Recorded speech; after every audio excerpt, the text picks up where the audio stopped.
नमस्कार दोस्तों, स्वागत है आप सभी का एक और दिलचस्प कहानी में। मुझे उम्मीद है कि यह कहानी आपको जरूर पसंद आएगी। मेरा नाम शिवम है। मेरी उम्र 23 साल है। मैं एक साधारण मध्यम वर्गीय परिवार से हूँ, जहाँ सभी लोग बहुत ही प्यार और अपनापन रखते हैं। मम्मी पापा मेरी शादी को लेकर काफी उत्साहित थे और पिछले कुछ महीनों से मेरे लिए एक अच्छे रिश्ते की तलाश कर रहे थे। मैं खुद भी अब शादी के लिए तैयार था, लेकिन मन में यह सवाल भी था कि आखिर मेरे लिए कैसी लड़की होगी, कैसी दिखेगी और क्या हमारी सोच आपस में मेल खाएगी। एक दिन पापा के पास एक अच्छा रिश्ता आया। उन्होंने कहा कि लड़की अच्छे घर की है और परिवार भी बहुत अच्छा है। उन्होंने मम्मी से कहा कि अगर सब सही रहा तो आगे बातचीत बढ़ा सकते हैं, लेकिन सबसे पहले लड़की वालों को मेरी फोटो भेजनी थी। पापा ने मेरी छोटी बहन को बुलाया और कहा, बेटा अपने भाई की एक अच्छी सी फोटो खींचकर लड़की वालों के नंबर पर भेज दो।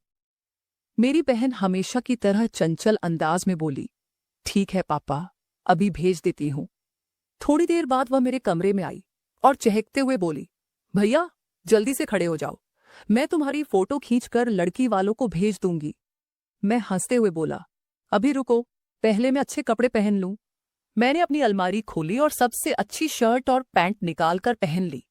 फिर मैंने अपने बाल ठीक किए, चेहरे पर हल्की क्रीम लगाई और खुद को आईने में देखकर संतुष्ट हो गया। अब खींचो फोटो, मैंने मुस्कुराते हुए कहा।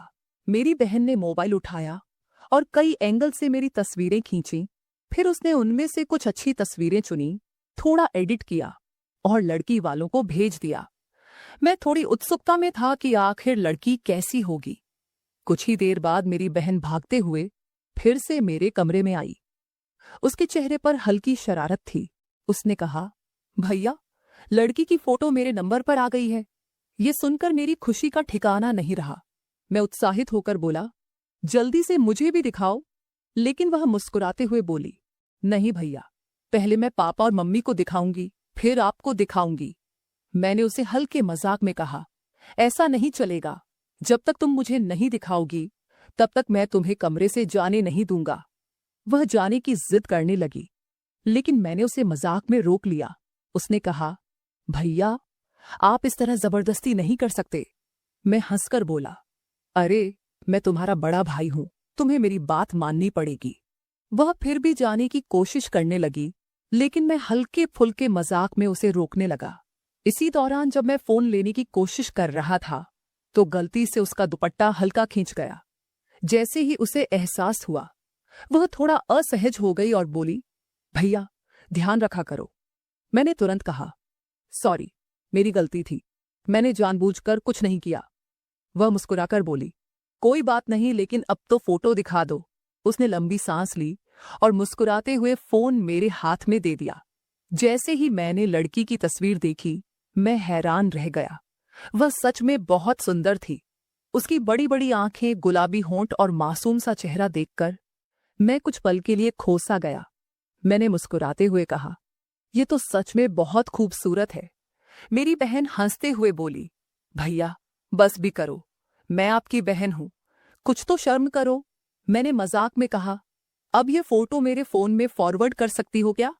उसने शरारत से कहा, ठीक है, पर बदले में मुझे क्या मिलेगा? मैं हंसते हुए बोला, क्या चाहिए? वह बोली, 600 रुपये। मैंने बिना कुछ सोचे उसे पैसे दे दिए और उसने फोटो मुझे भेज दी। कुछ दिनों बाद मेरी और उस लड़की की सगाई हो गई। धीरे धीरे हमारी बातें होने लगीं। मैंने किसी बहाने से उसका नंबर ले लिया और फिर हमारी रोज बातें होने लगीं। हम दोनों इन दिनों को खूब एंजॉय कर रहे थे, एक दूसरे को जान रहे थे और साथ में हंसते मुस्कुराते थे। जल्द ही हमारी शादी की तारीख तय हो गई। घर में शादी की तैयारियां जोरों पर थीं। हर तरफ खुशी का माहौल था। फिर वह खास दिन भी आ गया जब मेरी शादी थी। मैं घोड़ी पर बैठा दोस्तों और परिवार वालों के साथ बारात लेकर लड़की वालों के घर पहुंचा।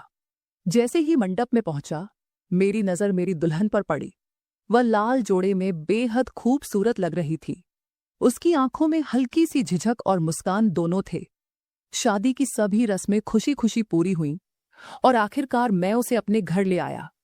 शादी की पहली रात बहुत खास थी। मेरी दुल्हन थोड़ी नर्वस थी, लेकिन मैं उसे सहज करने के लिए हल्की फुल्की बातें करने लगा। मैंने उसका हाथ थामा और धीरे से कहा, तुम्हें कोई डरने की जरूरत नहीं है। हम एक दूसरे को अच्छे से समझेंगे और हर कदम साथ चलेंगे। मेरी बातें सुनकर वह थोड़ा सहज हुई और उसने एक हल्की मुस्कान दी। धीरे धीरे हमारी बातें बढ़ीं और हमारे बीच अपनापन बढ़ने लगा। शादी के कुछ ही दिनों बाद हमें पता चला कि वह प्रेग्नेंट है। यह सुनकर घर में खुशी की लहर दौड़ गई। मम्मी पापा और पूरे परिवार ने हमें ढेरों आशीर्वाद दिए। घर में सबने मिलकर इस खुशखबरी का जश्न मनाया और हमने अपने नन्हे मेहमान के आने की तैयारियां शुरू कर दी। तो दोस्तों, ये थी मेरी कहानी। अगर आपको यह कहानी पसंद आई तो अनवी स्टोरीज को सब्सक्राइब करें और अपने विचार हमसे जरूर साझा करें। धन्यवाद।